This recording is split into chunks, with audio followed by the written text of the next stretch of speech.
Okay, so buses versus metros. Now, this is interesting because the metros are claiming to decongest the roads, but finally, what they do is they basically compete with the buses. So they take people off the bus. They don't take people off the road. Now, the people in a private car will remain on the road because that's what they've chosen to do. Now, when you take people off the bus, what happens to that space? It gets occupied by the private car, and the private car occupies already over 70% of Mumbai space. Yes, that's right. Over 70%, up to 77%. So the private car is the actual cause of all the problems in Mumbai. It is not the shortage of public vehicles. It is a shortage of fast public vehicles, and that can be easily remedied by giving the buses a fast lane, a priority lane on which private vehicles are not allowed. This would make the private vehicles slower, which in turn would make the buses faster than the private vehicles, which is not the case right now. What happens when you make the private vehicles slower than the buses? People watch the buses zipping past on their priority lanes, and they would be fools not to take the bus. So what happens is about one bus takes about the load of about 70 cars. So that's right. When you are putting people into a bus from a car, you are freeing the road space and you're reducing pollution.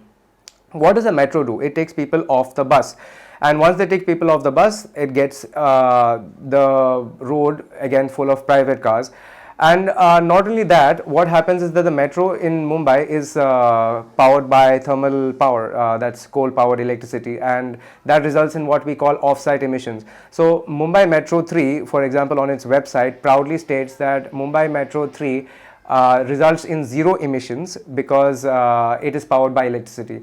Now tell me something, which electricity is zero emissions? So now when you sit and think about that, you will start smelling the scam.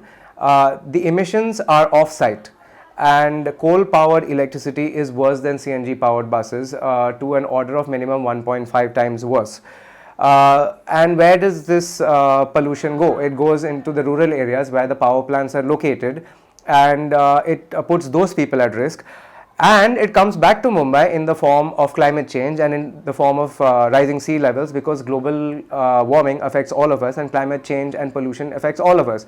So finally it comes back to that. Now how do you prevent this with the bus? Because you are trying to take space away from the private car by physically occupying that space, reducing the space available for the private car by giving priority bus lanes, BRTS, Bus Rapid Transport System.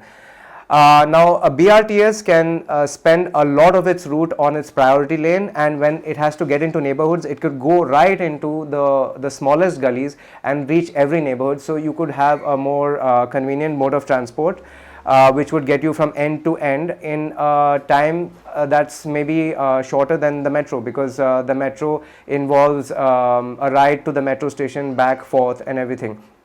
And of course there's a time spent in waiting for tickets, blah blah blah. Now currently, why is the metro faster than the bus? It's only faster than the bus because the bus doesn't have a priority lane and the metro has a priority lane in the form of tracks.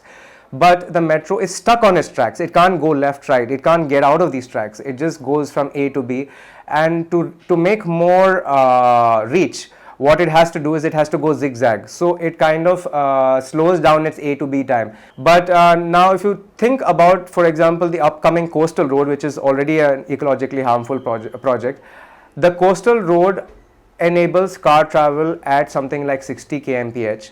The metro goes at 35 kmph, that too zigzag. Okay, who in their right mind is going to leave their car at home and take the metro? You know, the metro is not going to be faster than the private car. It's not going to be faster than the coastal road, and if you were to put a bus on that coastal road, it wouldn't be faster than that bus either. So why are they building so many metros? Now you have to also look at the size of these contracts. Mumbai Metro 3 alone is worth 30,000 crores, and there are 12 such lines, and these 12 such lines are going to cut something like 40 to 50,000 trees, and somebody is going to make a lot of money out of all these contracts, and that's probably the main reason why they're looking at it.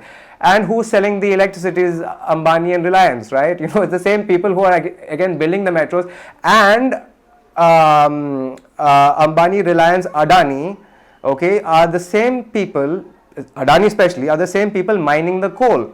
and they have to cut down a forest, tear down the hills to get that coal, get that electricity, sell it to Mumbai, and then say that they're reducing pollution, which is a complete scam. So this whole thing about the metro being a clean source of transport is kind of rubbish, because even if you compare it to another electrically powered transport like the local train, the carrying capacity is so much faster, the speed is so much faster. The local train moves at minimum 50 kmph, it moves in a straight line, it carries far more people, its running costs are much less, we don't have to be buried in foreign debt, and the emissions levels per traveler are far lower. The thing is now that the governments have already, at least now that the Maharashtra government has already started the work on the metros, it's kind of tricky for them to stop it. But there have been some people who have come out with another idea, at least for the overhead metros which are being built on top of roads. They say that why don't you just stop these metros, and whatever is already built as overhead tracks, give them to the buses, make these the priority bus lanes. And that way you don't waste the money that's been spent. Now this is a bit tricky, but I guess we have to admit there's some sense in that. You know, if you think about it, obviously, yeah, those overhead metros should have never been built, but now that they've been built, minus the tracks and minus the stations and minus the trains, you might as well give those bridges to the buses. So there are many solutions. One is to give those tracks, I mean the overhead bridges to the buses. The second is to give all the 100 plus flyovers in Mumbai to the buses during rush hour, and let the cars use the slower routes below. So and of course give priority signals to the buses. So there are so many solutions, but the thing is that they all center around the bus, because the bus is the solution, and the bus is where it began in Mumbai. And Mumbai began with priority bus lanes because the BST began with trams, and those trams were in fact removed in the 1970s in favor of the private car, because the excuse was that the trams were taking up all the space and the cars didn't have enough. So this is not just related to the current government or the previous one, but like several governments from the past have been giving private road transport more priority than public transport, and then this is resulting in a worse situation for even the private car owners, because they are stuck in traffic jams. So I think giving priority bus lanes at the expense of the speed of the private car is going to improve everybody's life, including that of the private owners.